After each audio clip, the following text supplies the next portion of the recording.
देखिए, मध्य प्रदेश के जो मंत्री हैं उन्होंने ऐसे समय पर कर्नल सोफिया के बारे में टिप्पणी की जबकि हमारा देश और हमारे देश के सभी सेना के जवान और हमारी सेना इस देश से और दुनिया से आतंकवाद के खात्मे के लिए कदम से कदम मिला रही हो। सारा देश एक हो। ऐसे समय में मध्य प्रदेश के भारतीय जनता पार्टी की सरकार के एक वरिष्ठ मंत्री, जिसका कम से कम 40-50 साल का राजनीतिक जीवन है, उसने ये बयान देकर केवल कर्नल का ही अपमान नहीं किया है बल्कि हमारे देश की सेना का अपमान किया है। अफसोस हो रहा है जब मध्य प्रदेश के उच्च न्यायालय ने निर्णय दे दिया और उनके ऊपर एफआईआर दर्ज हो गई संगीन अपराध में। ऐसे समय पर इस मंत्री को तत्काल मंत्रिमंडल से बर्खास्त करके इसको जेल के सीढ़ियों में डालना चाहिए। गंभीर अपराध है। देश की एकता अखंडता को तोड़ने वाला, देश में नफरत फैलाने वाला बयान है। ऐसे समय पर जब हमारे सभी देवतुल्य देशवासियों ने देश की रक्षा के लिए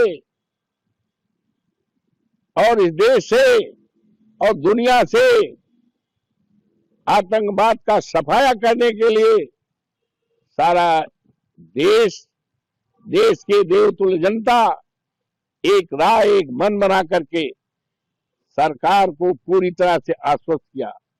हमारे नेता माननीय अखिलेश जी ने पूरी तरह से सरकार को समर्थन देने का ही नहीं बल्कि कहा इस मामले में सरकार के कदम के साथ कदम मिला करके हमारी पार्टी हम लोग चलेंगे।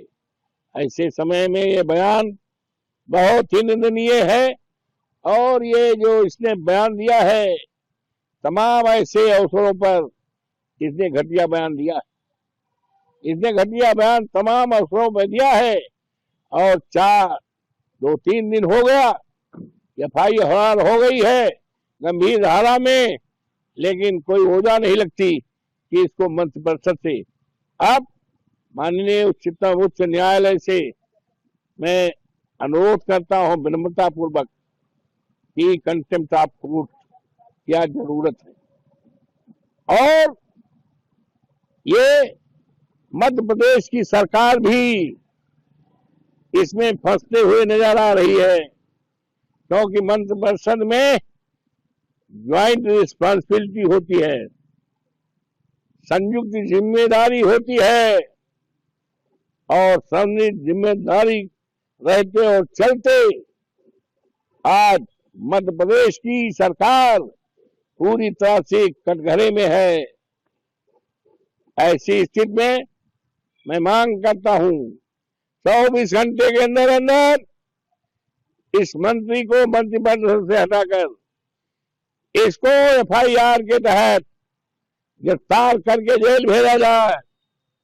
और भारतीय जनता पार्टी से भी हम चाहते हैं, इनके वरिष्ठ नेताओं से चाहते हैं कि ऐसे नेता, ऐसे पार्टी के कार्यकर्ता, ऐसे जिम्मेदार पद पर रहने वाले को कम से कम पार्टी से 6 साल के लिए बाहर करें। क्योंकि आज जहां एक तरफ देश की निगाहें पाकिस्तान से आतंकवाद समाप्त करने के लिए पूरी तरह से नजर लगी है, वहीं पर आज दूसरी तरफ सारा देश इस सेना के बारे में जो घटिया बयान मंत्रिमंडल के एक मंत्री ने दिया है, वरिष्ठ मंत्री ने किया है, उसका पुराना इतिहास है। इस तरह के कई मौके पर बोल चुका है, लेकिन सरकार ने कोई कारगुजारी नहीं की है।